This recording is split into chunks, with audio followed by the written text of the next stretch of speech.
ਜਿਹੜਾ ਜਿਹਾ ਆਪਣਾ ਅੱਜ ਦਾ ਟੌਪਿਕ ਰਹਿਣ ਵਾਲਾ ਹੈ ਉਹ ਹੈਗਾ ਨੈਸ਼ਨਲ ਅਵੇਕਨਿੰਗ। ਨੈਸ਼ਨਲ ਅਵੇਕਨਿੰਗ ਦੇ ਵਿੱਚ ਜਿਹੜੇ ਸਾਡੇ ਅਰਲੀ ਨੈਸ਼ਨਲਿਸਟ ਸੀਗੇ ਉਹਨਾਂ ਨੇ ਕਿਹੜੀਆਂ ਆਰਗੇਨਾਈਜੇਸ਼ਨਸ ਬਣਾਈਆਂ ਜਿਨ੍ਹਾਂ ਕਰਕੇ ਜਿਹੜੇ ਲੋਕ ਨੇ ਉਹ ਪੋਲੀਟੀਕਲੀ ਅਵੇਅਰ ਹੋ ਸਕੇ। ਅਤੇ ਜਿਹੜਾ ਅੱਜ ਆਪਣਾ ਸੈਕਿੰਡ ਟੌਪਿਕ ਰਹੇਗਾ ਉਹ ਹੈਗਾ ਮੇਕਿੰਗ ਆਫ ਜਿਹੜੀ ਇੰਡੀਅਨ ਨੈਸ਼ਨਲ ਕਾਂਗਰਸ ਅਤੇ ਮੋਡਰੇਟ ਫੇਜ਼, ਜਿਹੜਾ ਕਿ 1885 ਤੋਂ ਲੈ ਕੇ 1905 ਤੱਕ ਜਾਂਦਾ ਹੈ। ਜਿਹੜੇ ਮੋਡਰੇਟ ਫੇਜ਼ ਹੋਏਗਾ ਜਿਹੜੇ 'ਚ ਆਪਣਾ ਪੇਪਰ ਪੁਆਇੰਟ ਆਫ ਵਿਊ ਤੋਂ ਇੰਪੋਰਟੈਂਟ ਟੌਪਿਕਸ ਨੇ ਉਹ ਹੈਗਾ ਮੋਡਰੇਟ ਫੇਜ਼ ਦੇ ਵਿੱਚ ਮੋਡਰੇਟ ਲੀਡਰਸ ਅਤੇ ਉਹਨਾਂ ਦਾ ਕੰਮ ਕਰਨ ਦਾ ਢੰਗ ਤਰੀਕਾ।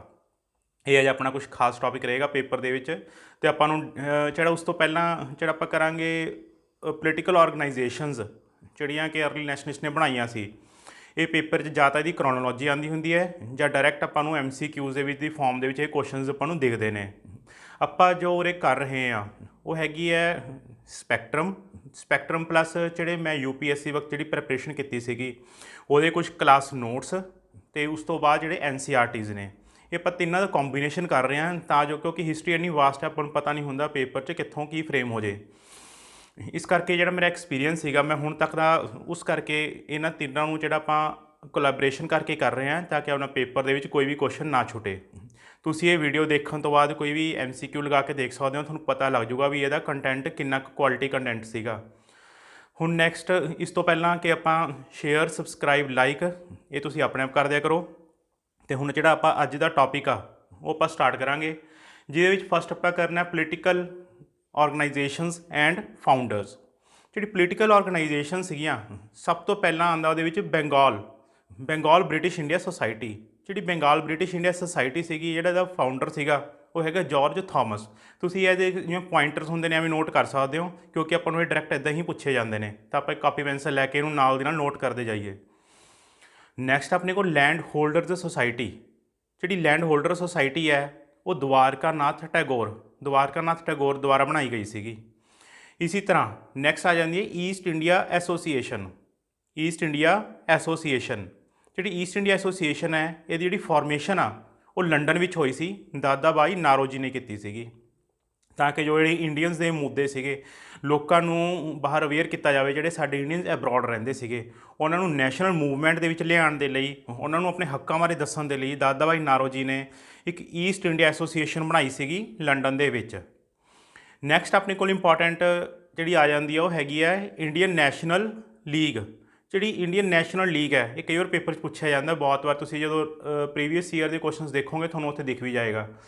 Indian national league by sir Kumar Ghosh.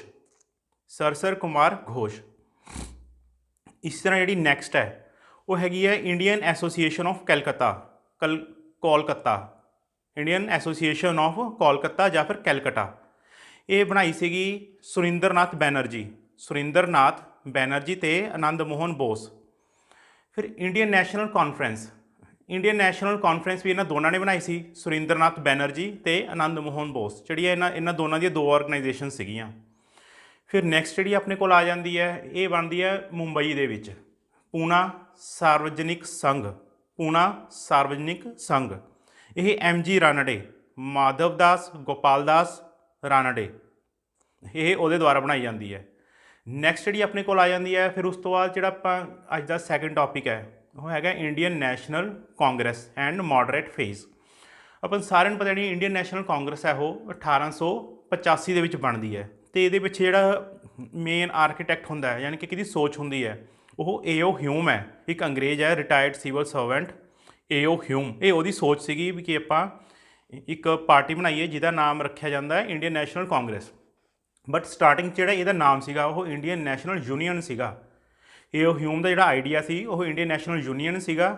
ਉਸ ਤੋਂ ਬਾਅਦ ਇਹਦਾ ਅੱਗੇ ਜਾ ਕੇ ਨਾਮ ਬਦਲ ਜਾਂਦਾ ਹੈ ਇੰਡੀਅਨ ਨੈਸ਼ਨਲ ਕਾਂਗਰਸ 1885 ਦੇ ਵਿੱਚ।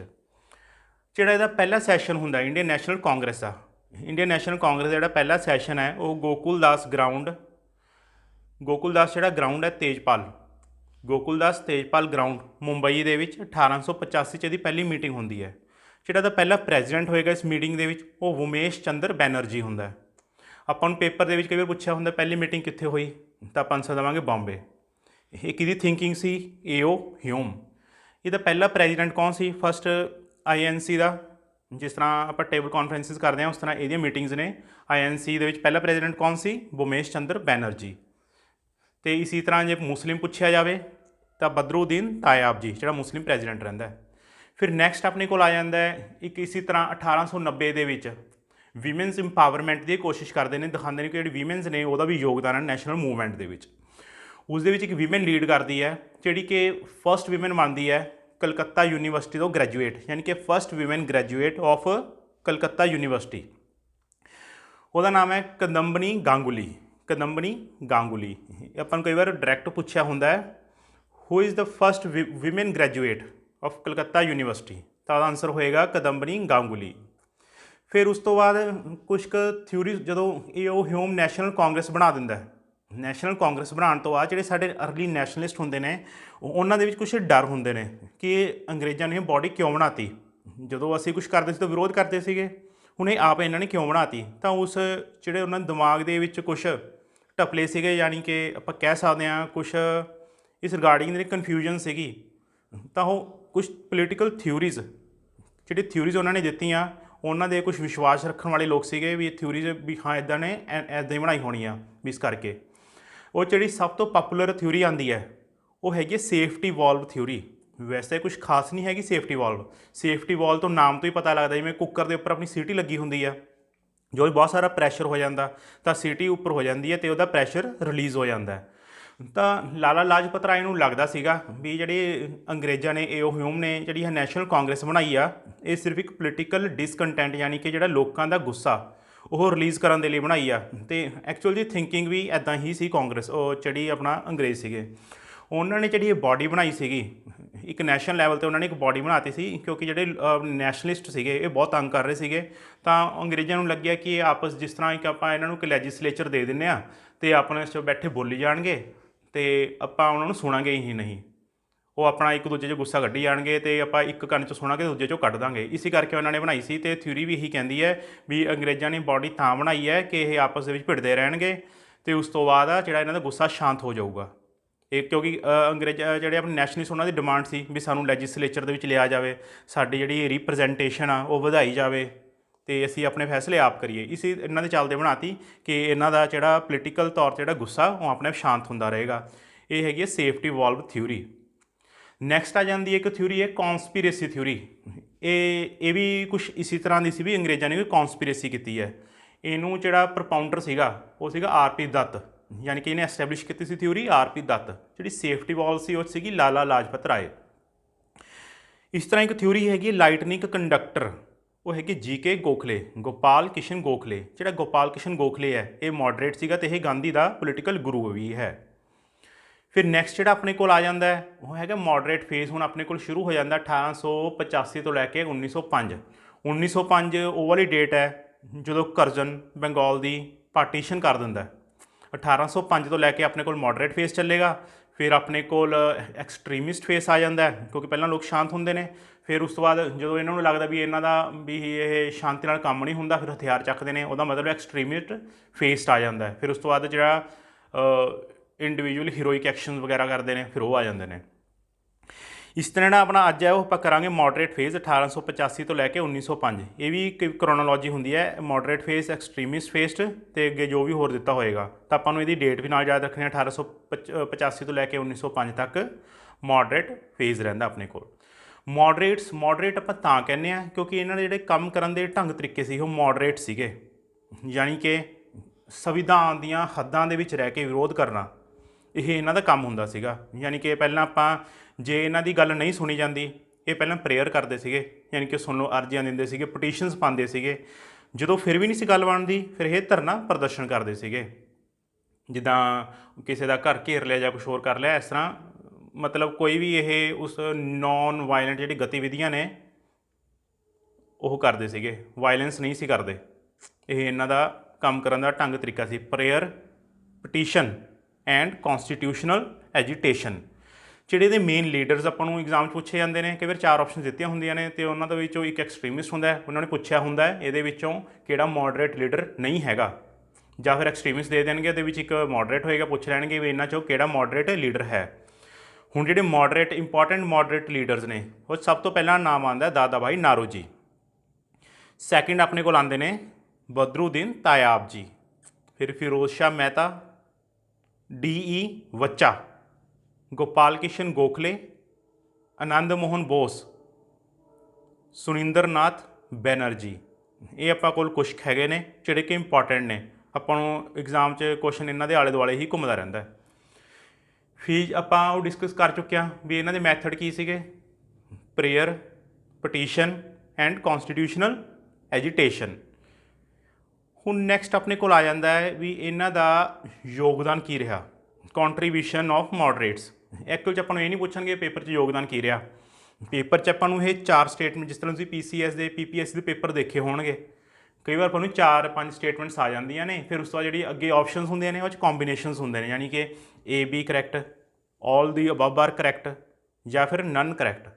ਇਹ ਇਸ ਰਿਗਾਰਡਿੰਗ ਵੀ ਆ ਜਾਂਦਾ, ਯਾਨੀ ਕਿ ਮੋਡਰੇਟ ਦਾ ਕੁਐਸਚਨ ਪਾ ਲੈਣਗੇ ਵੀ ਇਹਨਾਂ 'ਚ ਵੀ ਮੋਡਰੇਟਸ ਦੇ ਰਿਗਾਰਡਿੰਗ ਕਿਹੜੀ ਗੱਲ ਸਹੀ ਹੈ। ਇੱਕ 'ਚ ਆਪਾਂ ਨੂੰ ਪੁੱਛ ਲੈਣਗੇ ਵੀ ਮੋਡਰੇਟ ਲੀਡਰ ਸੀ ਇਹ ਬੰਦਾ, ਫਿਰ ਸੈਕਿੰਡ ਜਿਹੜੀ ਪੁਆਇੰਟ ਹੈ ਉਹਦੇ 'ਚ ਇਹ ਇਨਕਲੂਡ ਕਰ ਦੇਣਗੇ ਵੀ ਜਿਹੜਾ ਇਹਨਾਂ ਦਾ ਮੈਥਡ ਕੀ ਸੀਗਾ, ਫਿਰ ਨੈਕਸਟ ਇਹ ਪਾ ਦੇਣਗੇ ਵੀ ਇਹਨਾਂ ਦਾ ਜਿਹੜਾ ਸੋਸ਼ਲ ਬੇਸ ਆ ਉਹ ਕਿੱਦਾਂ ਦਾ ਸੀਗਾ, ਉਹਦਾ ਨੇਚਰ।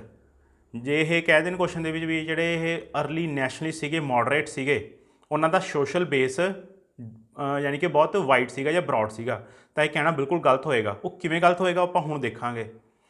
ਹੁਣ ਇਹਨਾਂ ਦਾ ਜਿਹੜਾ ਮੇਨ ਕੰਟਰੀਬਿਊਸ਼ਨ ਹੈ, ਕੀ ਯੋਗਦਾਨ ਰਹਿੰਦਾ ਹੈ ਮੋਡਰੇਟਸ ਦਾ ਨੈਸ਼ਨਲ ਅਵੇਕਨਿੰਗ ਦੇ ਵਿੱਚ, ਅਤੇ ਜਿਹੜੀ ਇਹਨਾਂ ਦੇ ਕੰਮ ਕਰਨ ਦੇ ਢੰਗ ਤਰੀਕੇ ਦੇ ਵਿੱਚ।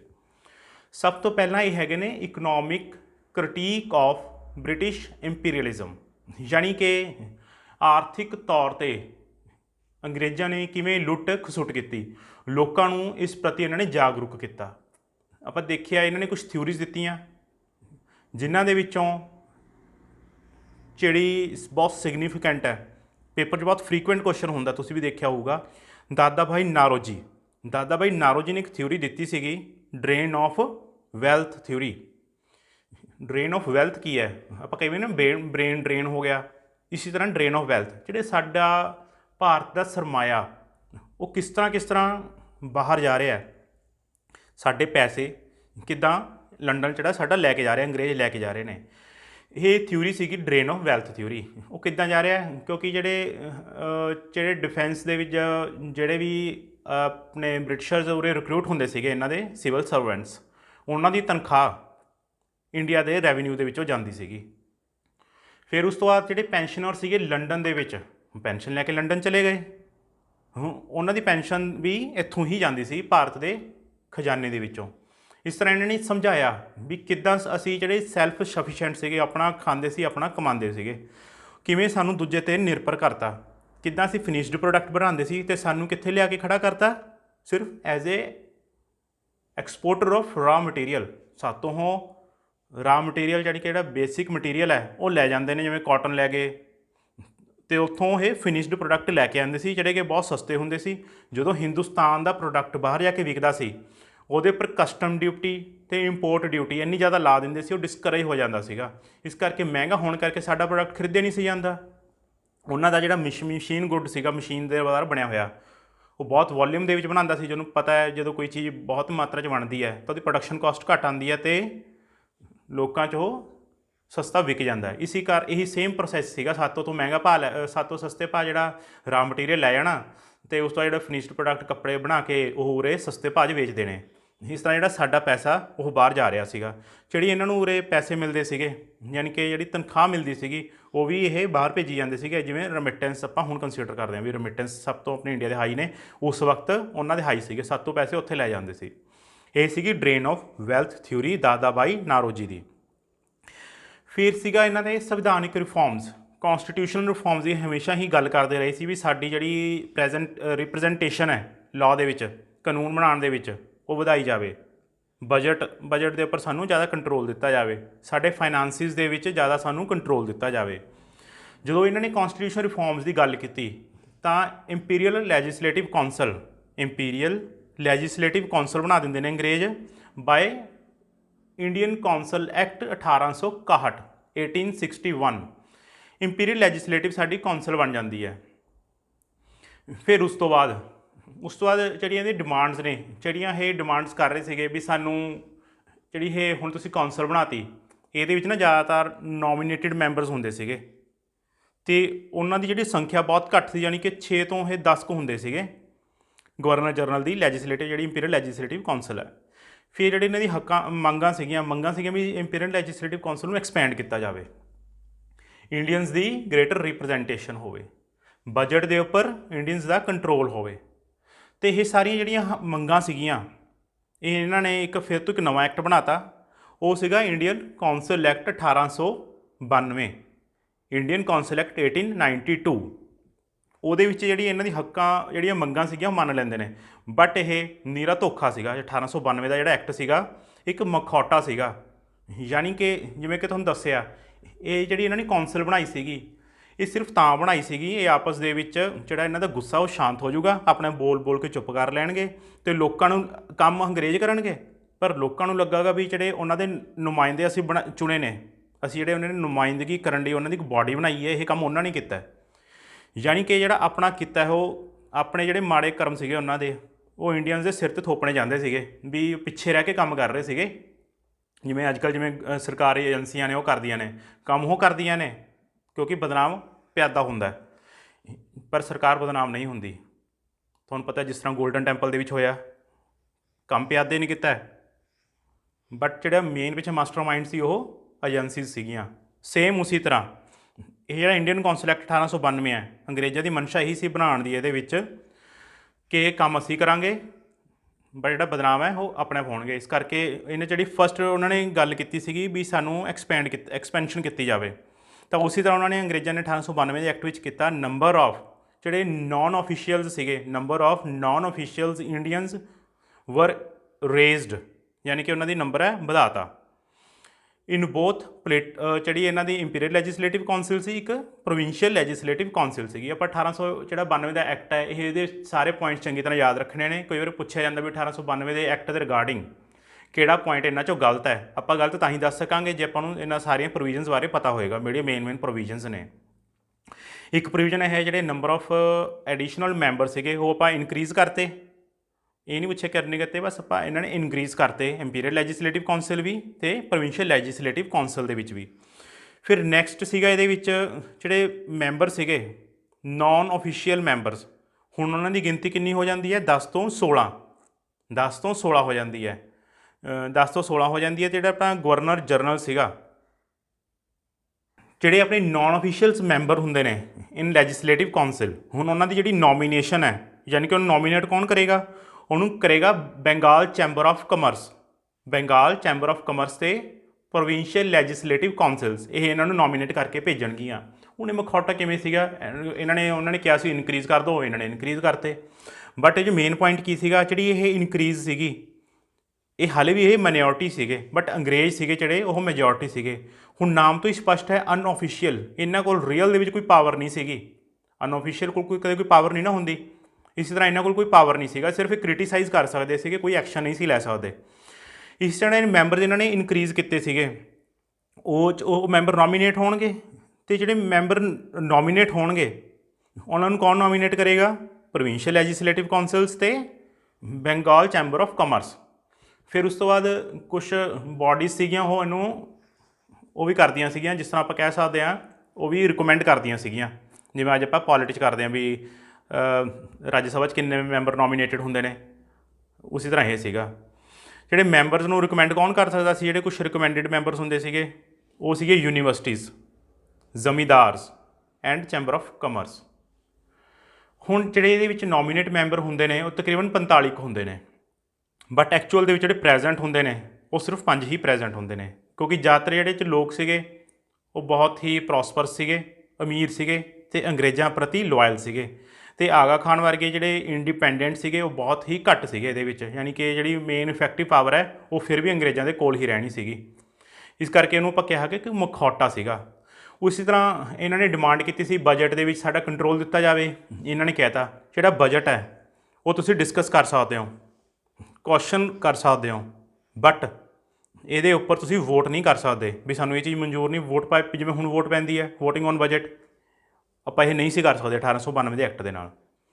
ਅਤੇ ਨਾ ਹੀ ਸਪਲੀਮੈਂਟਰੀ ਕੁਐਸਚਨ ਪੁੱਛ ਸਕਦੇ ਸੀਗੇ, ਅਤੇ ਨਾ ਹੀ ਕਿਸੇ ਕੁਐਸਚਨ ਦੇ ਆਨਸਰ ਨੂੰ ਆਪਾਂ ਡਿਸਕਸ ਕਰ ਸਕਦੇ ਸੀਗੇ। इसी तरह ਜਿਹੜੇ ਆਫੀਸ਼ੀਅਲ ਮੈਂਬਰ ਸੀਗੇ ਉਹ ਮੈਜੋਰਟੀ ਦੇ ਵਿੱਚ ਸੀਗੇ। ਹੁਣ ਆਪਾਂ ਇੱਕ ਕੁਇਕ ਦੇਖ ਲੈਂਦੇ ਹਾਂ 1892 ਦੇ ਵਿੱਚ ਕੀ ਹੋਇਆ, ਕਿਉਂਕਿ ਪੇਪਰ 'ਚ ਹੁੰਦਾ ਇਹਨਾਂ 'ਚੋਂ ਕਿਹੜੀ ਸਟੇਟਮੈਂਟ ਗਲਤ ਹੈ ਜਾਂ ਫਿਰ ਸਹੀ ਹੈ। ਸਭ ਤੋਂ ਪਹਿਲਾਂ ਜਿਹੜੇ number of non official member ਸੀਗੇ ਉਹ ਇਨਕਰੀਜ਼ ਕਰਤੇ ਗਏ। ਜਿਹੜੇ ਇਹ ਨੋਮੀਨੇਟਡ ਮੈਂਬਰ ਸੀਗੇ ਅਨਆਫੀਸ਼ੀਅਲ ਇਹ ਮਾਈਨੋਰਿਟੀ ਸੀਗੇ ਅਤੇ ਬ੍ਰਿਟਿਸ਼ਰਜ਼ ਆਪਣੇ ਮੈਜੋਰਟੀ ਸੀਗੇ। ਬਜਟ ਆਪਾਂ ਡਿਸਕਸ ਕਰ ਸਕਦੇ ਹਾਂ 1892 ਦੇ ਐਕਟ ਦੇ ਰਿਗਾਰਡਿੰਗ, ਬਟ ਉਹਦੇ ਪਰ ਆਪਾਂ ਵੋਟ ਨਹੀਂ ਪਾ ਸਕਦੇ, ਕੁਐਸਚਨ ਨਹੀਂ ਕਰ ਸਕਦੇ ਅਤੇ ਨਾ ਹੀ ਸਪਲੀਮੈਂਟਰੀ ਕੁਐਸਚਨ ਪੁੱਛ ਸਕਦੇ ਹਾਂ।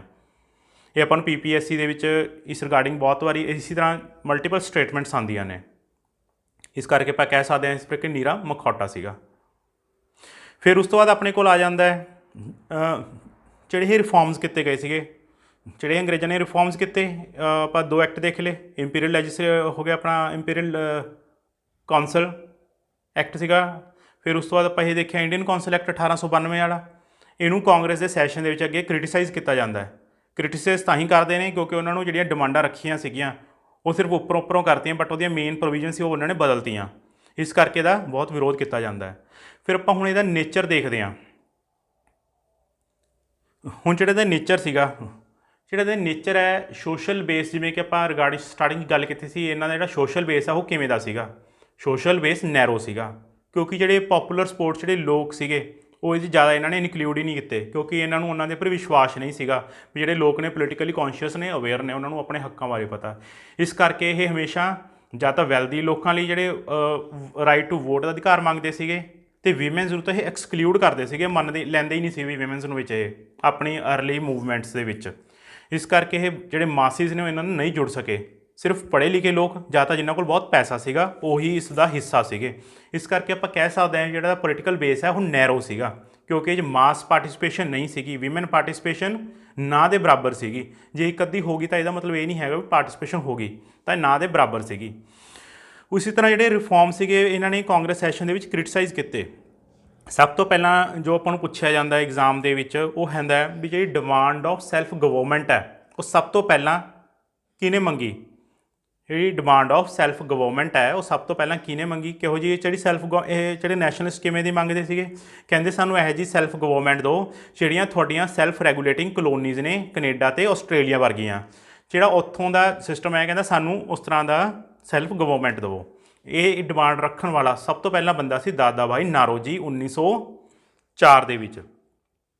ਫਿਰ ਸੇਮ ਡਿਮਾਂਡ ਨੂੰ ਰੱਖਦੇ ਨੇ ਗੋਪਾਲ ਕ੍ਰਿਸ਼ਨ ਗੋਖਲੇ 1905 ਦੇ ਵਿੱਚ, ਅਤੇ ਫਿਰ ਲੋਕਮਾਨਿਆ ਤਿਲਕ ਜਿਹਨੂੰ ਬਾਲ ਗੰਗਾਧਰ ਤਿਲਕ ਕਹਿੰਦੇ ਆ ਇਹ 1906 ਦੇ ਵਿੱਚ ਰੱਖਦੇ ਨੇ। ਪਹਿਲਾਂ 1904 'ਚ ਦਾਦਾ ਭਾਈ, 1905 ਦੇ ਵਿੱਚ ਗੋਪਾਲ ਕ੍ਰਿਸ਼ਨ ਗੋਖਲੇ ਅਤੇ 1906 'ਚ ਲੋਕਮਾਨਿਆ ਤਿਲਕ। ਇਹ ਮੰਗਦੇ ਨੇ ਸੈਲਫ ਗਵਰਨਮੈਂਟ, ਯਾਨੀ ਕਿ ਜਿਹੜੀ ਸੈਲਫ ਗਵਰਨਮੈਂਟ ਕੈਨੇਡਾ ਅਤੇ ਆਸਟ੍ਰੇਲੀਆ ਦੇ ਵਿੱਚ ਜਿਹੜਾ ਸਿਸਟਮ ਚੱਲ ਰਿਹਾ ਤੁਹਾਡਾ, ਸਾਨੂੰ ਉਹੋ ਜਿਹੀ ਸੈਲਫ ਗਵਰਨਮੈਂਟ ਦਿਓ। ਫਿਰ ਉਸ ਤੋਂ ਬਾਅਦ ਜਿਵੇਂ ਹੁਣ ਆਪਾਂ ਦੇਖ ਹੀ ਲਿਆ ਵੀ ਇਹ 'ਚ ਮਾਸ ਪਾਰਟੀਸਪੇਸ਼ਨ ਨਹੀਂ ਸੀਗੀ, ਅਤੇ ਅੰਗਰੇਜ਼ਾਂ ਵੱਲੋਂ ਵੀ ਹੁਣ ਕੁਛ ਰਿਐਕਸ਼ਨ ਆਉਣਾ ਸੀਗਾ। ਅਤੇ ਅੰਗਰੇਜ਼ ਸੀਗਾ ਡਫਰਿਨ, ਜਿਹੜਾ ਉਸ ਵਕਤ ਦਾ ਗਵਰਨਰ ਜਨਰਲ ਸੀਗਾ। ਡਫਰਿਨ ਨੇ ਜਿਹੜੀ ਇਹਨਾਂ ਨੇ ਬਾਡੀ ਬਣਾਈ ਸੀ, ਕਿਉਂਕਿ ਡਫਰਿਨ ਸ਼ੁਰੂ ਤੋਂ ਹੀ ਸਹਿਮਤ ਨਹੀਂ ਸੀਗਾ ਏਓ ਹਿਊਮ ਦੇ ਨਾਲ ਵੀ ਇਹ ਬਾਡੀ ਬਣਾਈ ਜਾਵੇ। ਉਹ ਕਹਿੰਦਾ ਕੋਈ ਨਹੀਂ ਬਣਨ ਦਿਓ, ਇਸ ਕਰਕੇ ਕੰਮ ਚੱਲਦਾ ਰਿਹਾ, ਬਟ ਉਹ ਕ੍ਰਿਟੀਸਾਈਜ਼ ਵੀ ਕਰਦੇ ਰਹੇ। ਜਿਹੜਾ ਡਫਰਿਨ ਸੀਗਾ ਉਹਨੇ ਇਹਨੂੰ ਨਾਮ ਕੀ ਦਿੱਤਾ ਇਸ ਆਰਗੇਨਾਈਜੇਸ਼ਨ ਨੂੰ, ਇੰਡੀਅਨ ਨੈਸ਼ਨਲ ਕਾਂਗਰਸ ਨੂੰ, ਉਹਨੇ ਕਿਹਾ ਸੀ ਇਹ ਸਡੀਸ਼ੀਅਸ ਫੈਕਟਰੀ ਹੈ। ਸਡੀਸ਼ੀਅਸ ਫੈਕਟਰੀ ਮਤਲਬ ਦੇਸ਼ ਧਰੋਈਆਂ ਦੀ ਫੈਕਟਰੀ। ਇਹ ਸੀਗਾ ਅੱਜ ਦਾ ਮੇਨ ਟੌਪਿਕ, ਜਿਹੜਾ ਬਿਲਕੁਲ ਫੈਕਟ ਬੇਸ ਆ। ਆਪਾਂ ਇਹਦੇ ਵਿੱਚ ਜਿਹੜੀਆਂ ਯਾਦ ਰੱਖਣੀਆਂ ਨੇ ਉਹ ਸਟਾਰਟਿੰਗ 'ਚ ਆਪਾਂ ਆਰਗੇਨਾਈਜੇਸ਼ਨਸ ਕੀਤੀਆਂ ਨੇ। ਫਿਰ ਉਸ ਤੋਂ ਬਾਅਦ ਜਿਹੜੇ ਆਪਣੇ ਮੋਡਰੇਟ ਲੀਡਰਸ ਸੀਗੇ ਆਪਾਂ ਮੋਡਰੇਟ ਲੀਡਰਸ ਯਾਦ ਰੱਖਣੇ। ਫਿਰ ਉਸ ਤੋਂ ਜਿਹੜਾ ਮੋਡਰੇਟ ਫੇਸ ਕੀਤਾ 1885 ਤੋਂ ਲੈ ਕੇ 1905, ਆਹ ਚੀਜ਼ ਯਾਦ ਰੱਖਣੀ ਆ ਵੀ ਇਹਦਾ ਟਾਈਮ ਪੀਰੀਅਡ ਉਦੋਂ ਸ਼ੁਰੂ ਹੁੰਦਾ। ਫਿਰ ਉਸ ਤੋਂ ਬਾਅਦ ਜਿਹੜੀਆਂ ਹੁਣ ਆਪਾਂ ਕੁਛ ਥਿਊਰੀਜ਼ ਕੀਤੀਆਂ ਸੀਗੀਆਂ, ਜਿਵੇਂ ਡਰੇਨ ਆਫ ਵੈਲਥ ਥਿਊਰੀ ਕੀਤੀ, ਇੰਡੀਅਨ ਕੌਂਸਲ ਐਕਟ 1892 ਕੀਤਾ। ਇਸ ਤਰ੍ਹਾਂ ਇੰਡੀਅਨ ਕੌਂਸਲ ਐਕਟ ਜਿਹੜਾ 61 ਦਾ ਕੀਤਾ ਸੀਗਾ। ਫਿਰ 1892 ਜ਼ਿਆਦਾ ਇੰਪੋਰਟੈਂਟ ਹੈ। ਇਹ ਆਪਾਂ ਕੁਛ ਗੱਲਾਂ ਯਾਦ ਰੱਖਣੀਆਂ ਨੇ ਆਪਣੇ ਪੇਪਰ ਦੇ ਲਈ। ਇਸ ਤੋਂ ਬਾਅਦ ਤੁਸੀਂ ਜਿਹੜੀ ਆਪਣੀ MCQ ਹੋਰ ਸੀਰੀਜ਼ ਚੱਲ ਰਹੀ ਆ ਅਲੱਗ ਪਲੇਲਿਸਟ ਦੇ ਵਿੱਚ ਪਈ ਆ, ਤੁਸੀਂ ਉਹ ਵੀ ਦੇਖ ਸਕਦੇ ਹੋ। ਅਤੇ ਆਪਾਂ ਨੈਕਸਟ ਹੁਣ ਉਹ ਵੀ ਜਿਹੜੇ ਆਪਾਂ ਤਕਰੀਬਨ 21,000 21,000 ਜਿਹੜੇ ਆਪਾਂ MCQ ਨੇ ਕਰਾਂਗੇ, ਹਰ ਜਗ੍ਹਾ ਤੋਂ ਕਰਾਂਗੇ, ਅਤੇ ਜੋ ਪੇਪਰ 'ਚ ਆਏ ਉਹ ਵੀ ਕਰਾਂਗੇ, ਜੋ ਆ ਸਕਦਾ ਉਹ ਵੀ ਕਰਾਂਗੇ। ਜੋ ਮੇਰੇ ਕੋਲ ਪੇਡ ਨੋਟਸ ਨੇ ਉਹ ਤਾਂ ਆਪਾਂ ਉਹਦੇ ਸ਼ੇਅਰ ਕਰ ਹੀ ਰਹੇ ਹਾਂ। ਅਤੇ ਤੁਸੀਂ ਸਬਸਕ੍ਰਾਈਬ ਕਰਿਓ, ਲਾਈਕ ਕਰਿਓ, ਕਮੈਂਟ ਕਰਕੇ ਫੀਡਬੈਕ ਦਿਓ। Thank you.